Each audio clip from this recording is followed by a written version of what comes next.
And so, yeah. So the pick is in. It is Joe Burrow, as expected. Why it took so long, I don't know. I'm not surprised by this. Maybe they were just seeing if somebody would throw the kitchen sink at them. Mm-hmm. I mean, yeah. You know, I don't know. Like, I'm kind of wondering if they were like fully sold on him, like coming in, like, or it was just like they got pressured into it because of like his background. Yeah. I mean, everybody's always talking about how the Chargers need to sell tickets. Him being a hometown grown kid, I mean, it's almost kind of had to take him.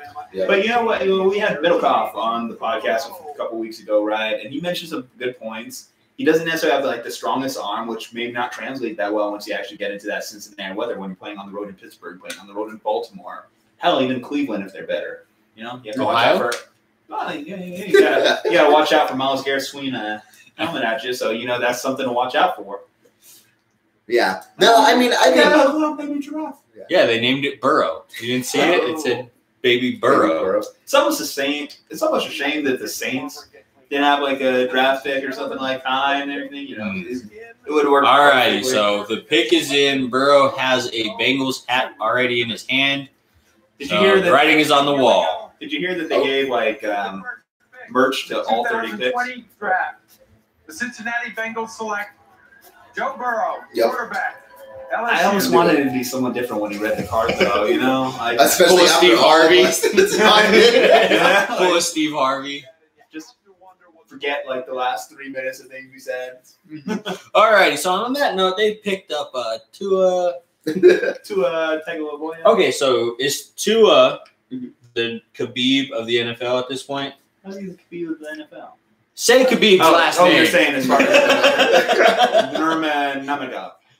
That's close enough, right? I mean, his is pretty hard. Tagovailoa. Yeah, it's a Hawaiian name. Khabib. No, I'm not. Nurmagomedov.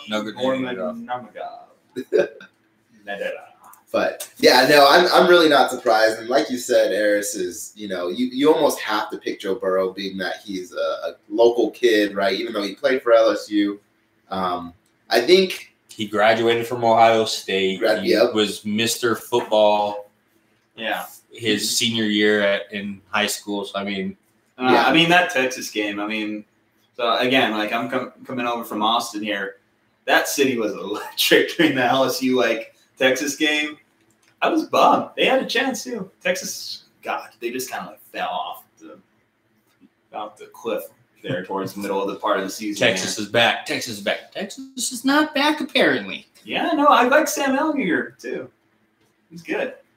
Yeah. So do you think this makes the Bengals better? Makes them better, yeah. I mean, they're in a better position than they were with Andy, and I like Andy Dalton. Mm-hmm. But I do think that it was time that they kind of made a change. And if this helps keep A.J. Green around, then I think that that's all the more reason to, draft the guy. We'll see what they did tag him. Yeah, he hasn't signed it yet, so. Well, I mean, A.J. Green, I believe, is interested at the prospect of working with Burrow. And I know Burrow kind of threw it out there to the Bengals that maybe he might have held out from them drafting him if they didn't keep A.J. Green. So, it was one of those things that kind of had to do. And as far as the other quarterbacks in the draft, I guess I don't really care for Tua in that spot, to the Bengals. I mean, Herbert might have been a fit just physically.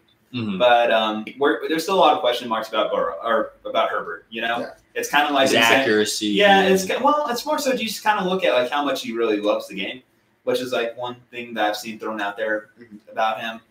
But he does have all the physical tools. Now the question is he going to be like Josh Allen? Yeah, the only physical tool that's held against him is he's 6'6". Yeah, and typically any quarterbacks over 6'5" typically don't fare well in the NFL. The last one being Brock Osweiler. Yeah. Any decent sort of success. And it's mostly just because that release, right? You're slower physically when you're running, and the release takes just so freaking long because your arms are so long. We almost get past, did you see that quote from DeAndre Hopkins a couple weeks ago? I put up decent numbers with Osweiler throwing the ball. So. I'm good.